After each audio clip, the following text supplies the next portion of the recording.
Mais toujours est-il que là, c'est voilà, comme on l'a dit, une très grosse affiche auquel on va assister entre le FC Séville et le Royal Sporting Club d'Anderlecht. Anderlecht, on vous le rappelle, un tenant du titre de la CSI Talent Cup, tournoi qu'ils avaient remporté l'année passée, avec notamment des joueurs d'une technique assez incroyable.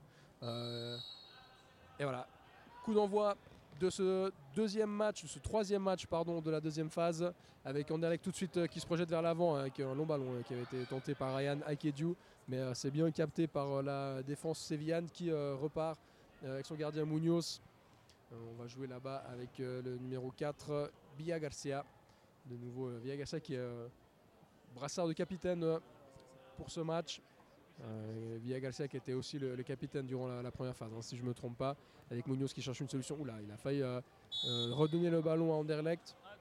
Ryan Akedju veillait, il était prêt à s'emparer du ballon et à repartir avec les siens.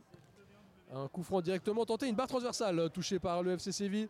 Barre transversale, première grosse occasion de ce match, avec une barre transversale touchée par les Andalous et Anderlecht qui va pouvoir repartir. Akedju sur la gauche qui essaie de trouver un coéquipier au centre. Ce sera pour personne malheureusement pour le FC Séville. Les Andalous ne peuvent pas tirer profit de cette situation. Donc voilà, Anderlecht, comme on vous disait, tenant du titre, troisième participation pour le club belge. L'année passée, ils avaient vraiment mis tout le monde d'accord.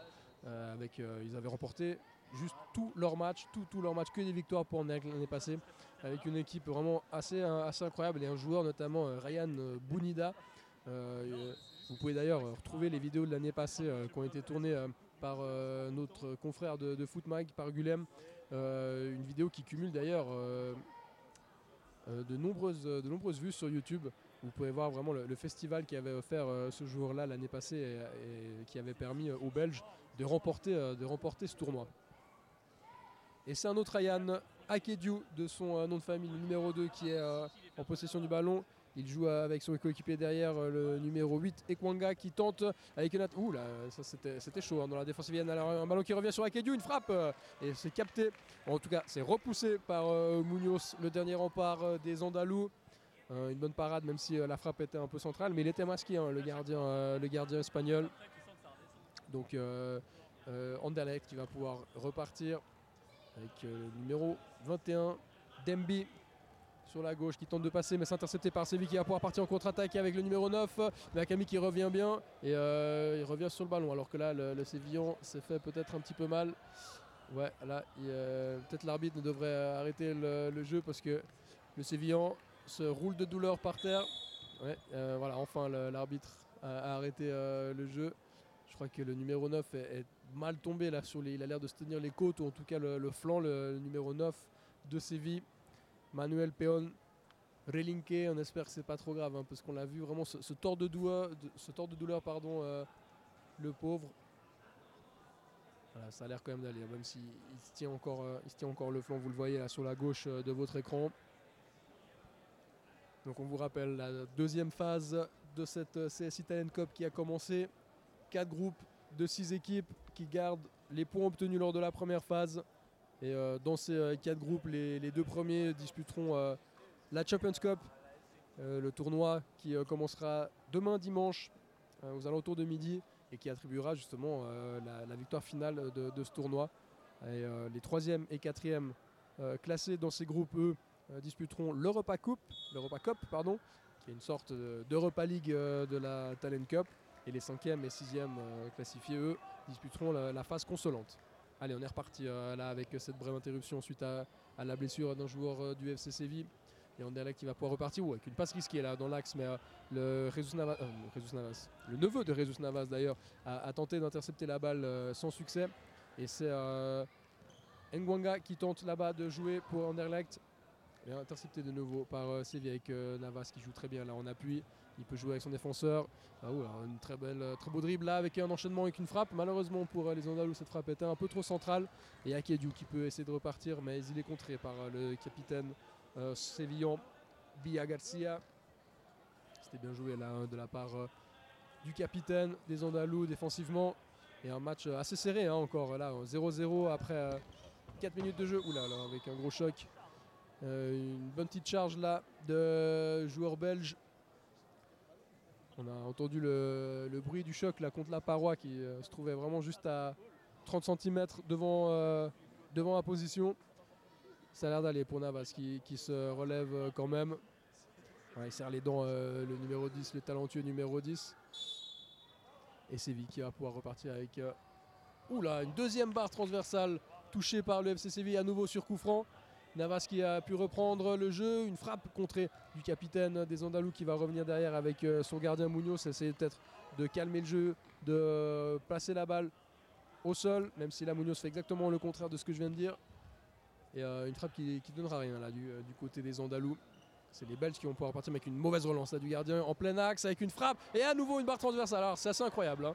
C'est une nouvelle barre transversale frappée, touchée par les Sévillans, la troisième. Alors que là de nouveau Navas peut essayer de... Navas qui a un contrôle un petit peu long. Il était tout seul là, en face à face contre le gardien d'Anderlecht.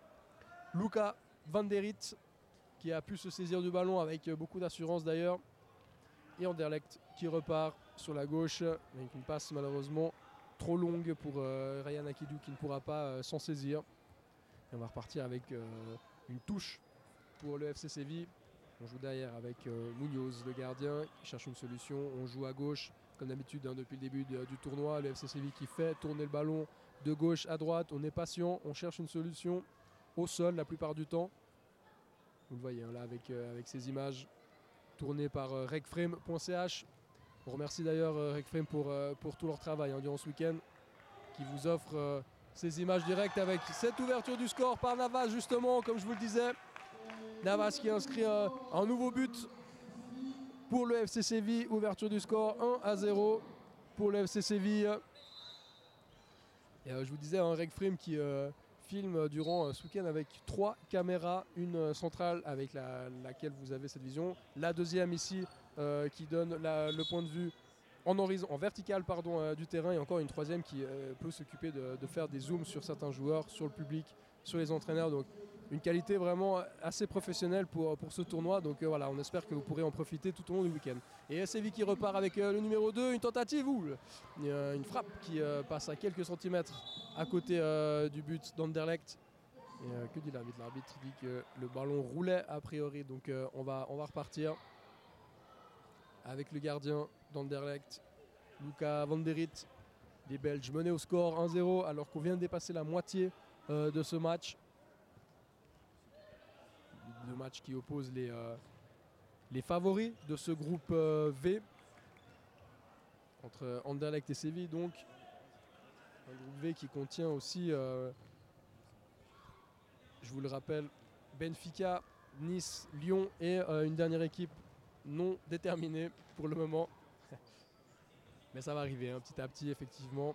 C'est que le Stade Lyonnais c'est le 5e. Hein. Matteo Yanni, mon collègue, essaie de me glisser à l'oreille le nom de Mister X de ce groupe.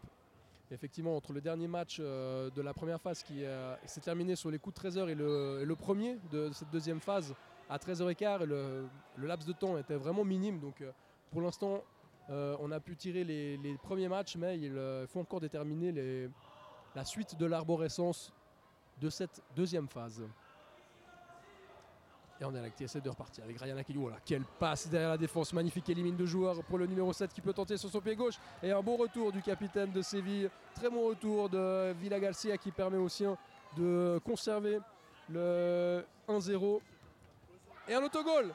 Alors là, un autogol du FC Séville. Navas qui avait inscrit le but du FC Séville. Il inscrit son deuxième but, malheureusement celui-ci, c'est contre son camp. Son gardien qui vient tout de suite l'encourager, lui dire c'est pas grave.